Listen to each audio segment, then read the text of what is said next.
আসসালামু আলাইকুম। Business mathematics ক্লাসে স্বাগতম। এটি অনলাইন ক্লাসের দ্বিতীয় পর্ব।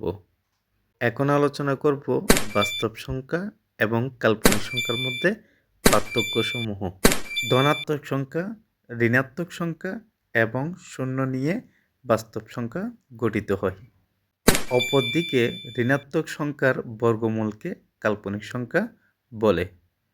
বাস্তব সংখ্যার অস্তিত্ব আছে, কিন্তু কাল্পনিক সংখ্যার অস্তিত্ব নেই। যে কোনো সমীকরণ থেকে বাস্তব সংখ্যা পাওয়া যায়। অপরদিকে কতিপয় দ্বিঘাত সমীকরণ থেকে কাল্পনিক সংখ্যা পাওয়া যায়। বাস্তব সংখ্যাকে জ্যামিতিক রূপে প্রকাশ করা যায়, কিন্তু কাল্পনিক সংখ্যাকে জ্যামিতিক রূপে প্রকাশ করা যায় না। বাস্তব সংখ্যাকে বর্গ করলে সর্বদা ধনাত্মক সংখ্যা পাওয়া যায়। অপরদিকে কাল্পনিক সংখ্যাকে বর্গ করলে সর্বদা ঋণাত্মক সংখ্যা পাওয়া যায়।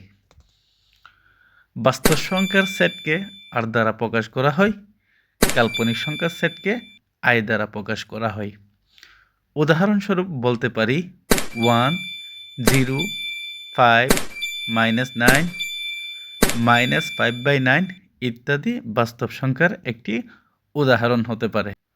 অপরদিকে কাল্পনিক সংখ্যার উদাহরণগুলো হচ্ছে √1 √5 √6 ইত্যাদি কাল্পনিক সংখ্যার উদাহরণ হিসেবে বিবেচিত হয়।